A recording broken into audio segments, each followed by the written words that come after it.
suis vraiment très heureuse de vous accueillir ce matin pour cette nouvelle saison du Creator Show. Je voulais introduire cette conférence en vous partageant les tendances qui vont attirer notre attention et qui laissent augurer que cette industrie va continuer à pousser les frontières, on l'espère, entre l'audiovisuel et le digital, casser les codes et surtout contribuer à créer de nouveaux territoires.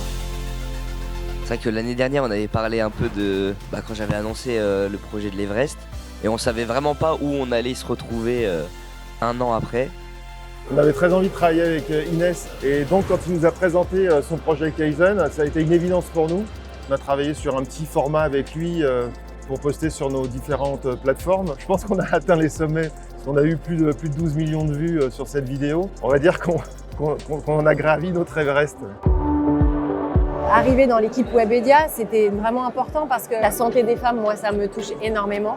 Et j'ai vraiment envie d'ouvrir la parole et de faire avancer et bouger les choses. Plus on va être nombreux à être partenaires et plus l'écho va être grand. Chez Netflix, on ne donne pas de limite créative. Ce qui est important pour nous, c'est l'idée. Et là, l'idée, elle était très simple.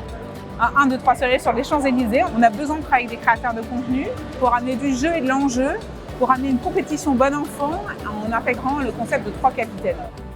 C'est vrai que le monde de la création de contenu, il est quand même hyper vaste. On a cette chance de pouvoir explorer les différents univers et les plonger dedans pour essayer de creuser et créer du contenu, parfois des événements, raconter des histoires. C'est vrai que pour réaliser tous ces projets, aussi divers qu'ils soient et tout, tu peux pas être solo. Et après, on a la chance aussi d'être accompagné par des partenaires, des marques pour les gros projets.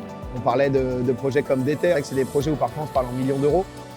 Tout ce qui est opération sponsorisée avec des marques, moi ça nous permet de nous rêver en fait. Ma façon à moi d'explorer, c'est de toujours vouloir trouver des nouvelles idées, une nouvelle thématique, un nouveau thème global de vidéo, même une nouvelle DA, une nouvelle mise en scène. C'est ma façon à moi d'explorer. Oser, c'est s'affirmer, affirmer sa propre direction artistique. Oser, c'est faire. S'il y a un mot qu'il faut retenir, c'est faites-le. C'est 2 mots du coup. Quand on prouve qu'on est capable de faire 400 000 entrées au cinéma, que le lendemain on fait 35 millions de vues sur YouTube, que 3 semaines après on refait encore 2 millions sur TF1 entre TF1+ et TF1 en linéaire, et que potentiellement on va aller en plateforme SVOD ensuite, on prouve justement que ces nouveaux territoires, c'est le territoire de la multidistribution et des multiplateformes.